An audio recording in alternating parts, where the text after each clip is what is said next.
como os líderes das testemunhas de Jeová agem para não perderem adeptos. Colocam uma verdade e uma mentira para terem o mesmo peso e o mesmo valor da verdade. Quando eles iniciam um estudo bíblico das Boas Novas com alguma pessoa interessada, eles já vão preparando o terreno, dizendo: os apóstatas são nossos opositores e falam mal de nós. Assim como perseguiram os verdadeiros cristãos, os apóstatas perseguem as testemunhas de Jeová.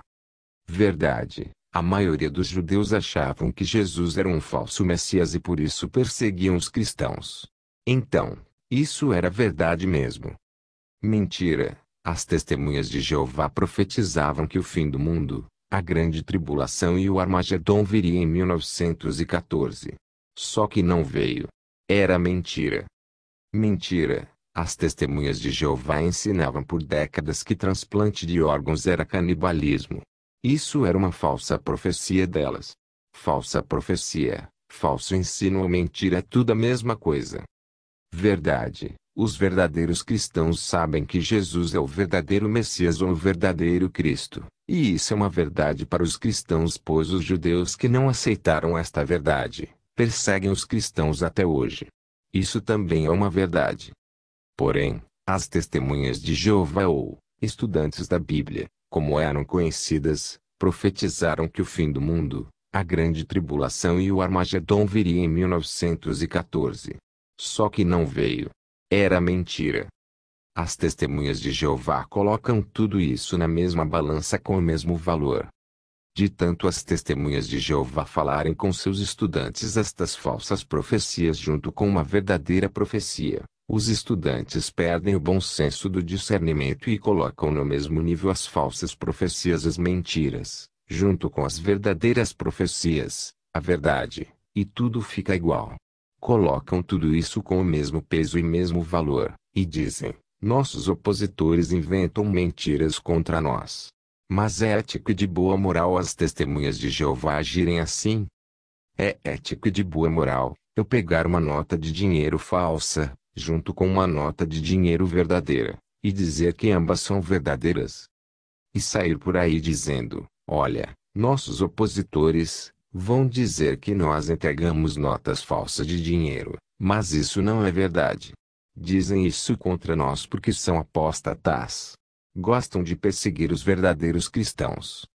A partir deste estágio, a mente do estudante já embaralhou as falsas profecias ou falsos ensinos das testemunhas de Jeová, com as meias-verdades das testemunhas de Jeová, e acha que tudo é verdade e passam a fugir dos supostos críticos, que elas já estão imunizadas como sendo apóstatas, e só vão falar com pessoas bem ignorantes com pouca capacidade de raciocínio. Num universo de 8 bilhões de habitantes, ou seja, é mais vantajoso procurar pessoas bem ignorantes no meio de 8 bilhões de habitantes, do que perder tempo com os críticos que exigem explicações do porquê das falsas profecias, e porque estas falsas profecias ficam sempre na impunidade. 2. A partir deste estágio, a mente dos estudantes ou testemunhas de Jeová novatas, já perde o senso crítico, e elas passam a engolir os alimentos providos pelo suposto escravo fiel e prudente, como o mais delicioso e nutritivo alimento espiritual que existe no planeta. Colocam uma verdade e uma mentira para terem o mesmo peso e o mesmo valor da verdade.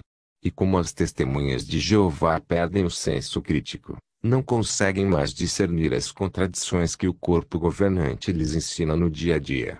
E assim, passam a se comportar quais robôs controladas por controle remoto. Uma prova disso, 1 Timóteo 2, 5, diz que Jesus é mediador entre Deus e os homens, mas as testemunhas de Jeová, com a mentalidade de robôs, passam a aceitar sem criticar o falso ensino do CG, que lhes ensina que Jesus é mediador só entre Deus e uma seleta classe de 144 mil, onde o CG é o principal protagonista. Ou seja, se Jesus não é mediador delas, elas acham que o CG é o mediador delas, e assim, dão mais poder para o CG agir em nome delas.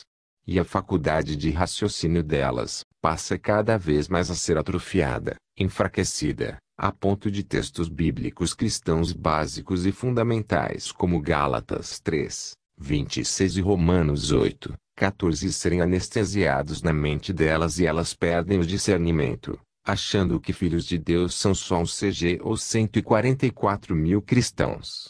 Elas não raciocinam mais. Que se todo aquele que tem fé em Jesus é filho de Deus, elas deveriam ser filhas de Deus também. Mas elas aceitam o novo evangelho do CG, Gálatas 1, 8, 9, como se não fossem filhas de Deus. Elas não raciocinam mais. Que se elas se consideram guiadas pelo Espírito Santo elas deveriam ser filhas de Deus, mas perderam esta percepção mental, e aceitam o novo evangelho do CG, Gálatas 1, 8, 9, diz para elas que elas não podem ser filhas de Deus. E elas concordam com o CG neste sentido. Não se deixe intimidar quando o CG te diz que você deve fugir dos apóstatas. Ouça o que eles têm a dizer. Investigue. E depois, tome uma decisão inteligente e racional a favor da verdade, e não a favor de falácias ditas pelo CG, que tem medo de perder você para a verdade. Conclusão: o diabo é o pai da mentira. Está comprovado nestes exemplos. Pense nisso. Aceite Jesus Cristo para te libertar das garras do diabo, para te libertar dos falsos ensinos do diabo. João 8, 32.